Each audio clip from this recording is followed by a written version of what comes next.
Retirement planning part 15।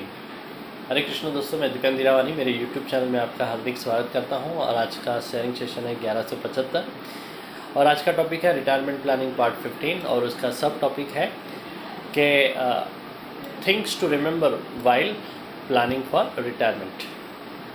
और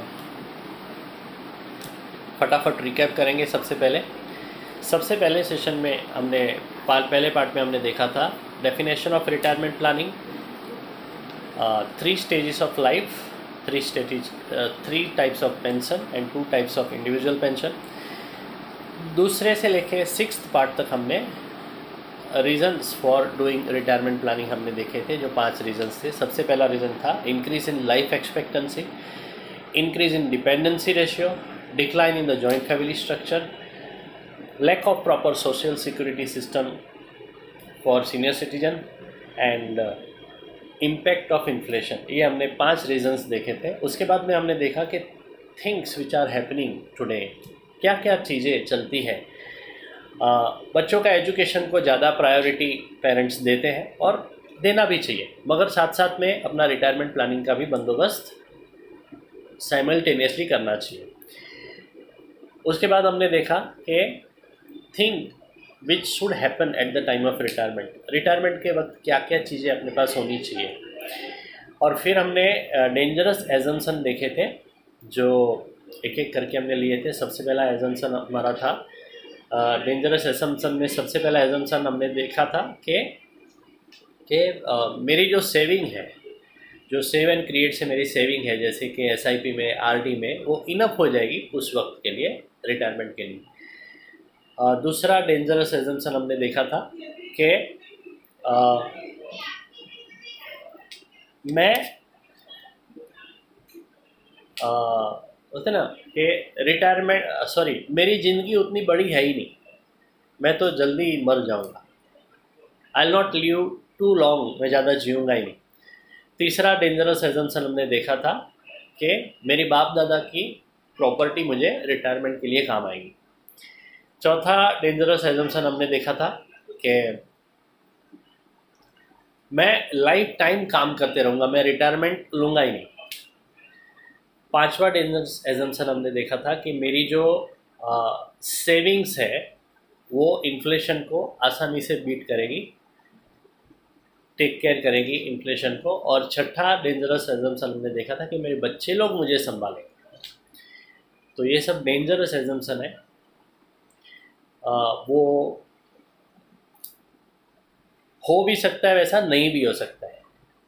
तो इसके लिए वो एज्यूम ना करके प्रॉपर रिटायरमेंट प्लानिंग अपने लिए करना ज़रूरी है। और उसके बाद हमने देखा दोस्तों कि things to remember while doing the retirement planning. उसमें सबसे पहले हमने देखा था कि अपने को कौन से हेड में उस टाइम पे पैसा लगेगा, वो हमने देखा था फर्स्ट। और दूसरा हमने देखा कि कितना टाइम हमारे पास बाकी है रिटायरमेंट प्लानिंग के लिए। और तीसरा जो कल हमने देखा था वो ये था कि उसके लिए पर मंथ कितना सेव करना पड़ेगा।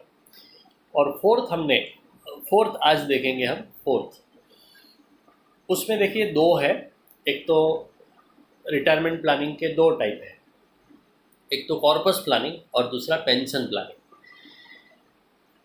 50% कॉर्पस प्लानिंग होना चाहिए, 50% पेंशन प्लानिंग होना चाहिए।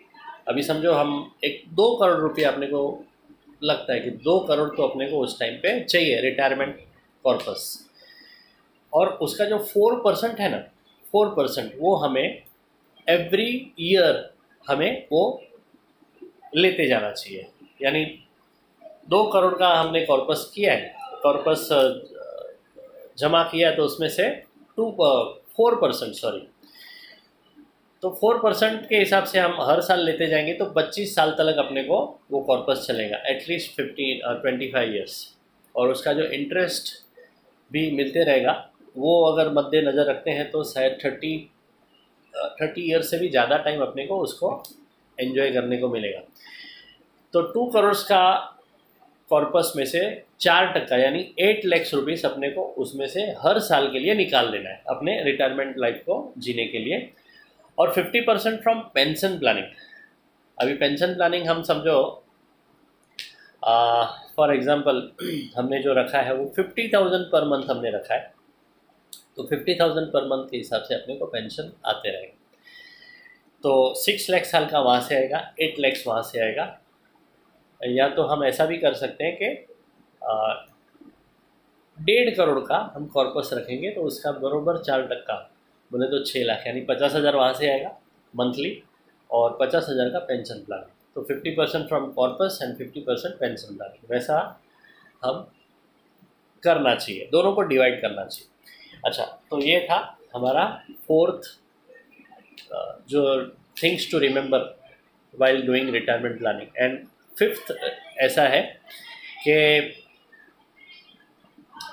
अपने को कहाँ से पैसा आना चाहिए।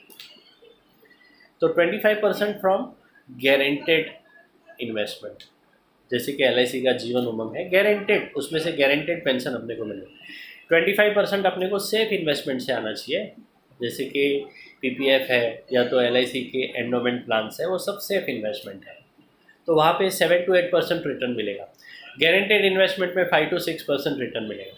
उसके बाद मीडियम रिस्क इन्वेस्टमेंट जो अपने को 10 to 12% दे सकता है, देगा उसका कोई गारंटी नहीं है, दे सकता है, तो वो है SIP, म्यूचुअल फंड, वो सब अपने को दे सकते हैं 10 to 12%। और चौथा है रिस्क इन्वेस्टमेंट, जैसे कि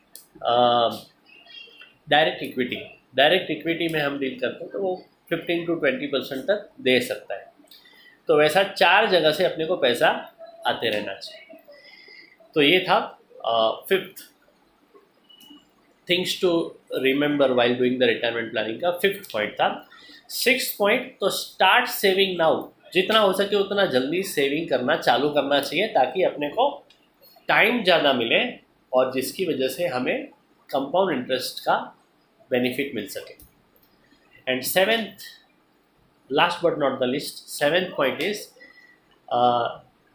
तो इस हिसाब से एक फिक्स्ड इन्वेस्टमेंट पर मंथ का हमारा इन्वेस्टमेंट होना चाहिए, सेव होना चाहिए, ताकि हम एक टेंशन फ्री और हेल्दी रिटायरमेंट को एंजॉय कर सकें, हेल्दी रिटायरमेंट लाइफ जी सकें। तो दोस्तों ये सब पॉइंट्स थे things to remember while doing retirement planning. ये 7 पॉइंट्स हमने देखे। अभी कल का जो सेशन रहेगा वो ऐसा रहेगा कि इंश्योरेंस क्यों करना चाहिए हमें रिटायरमेंट प्लानिंग, वो क्यों ज़रूरी है और क्यों वो ज़्यादा बेनिफिशियल है, वो हम कल देखेंगे। So thank you very much. ये वीडियो आपको अच्छा लगा तो ज़रूर उसे लाइक, कमेंट एंड शेयर करें और मेरी YouTube channel Deependra Hirawani life time daily sayings and songs को सब्सक्राइब करें और वो जैसा अच्छा और ज़रूरी सुनते हैं। Thank you very much. Good night. Hare Krishna.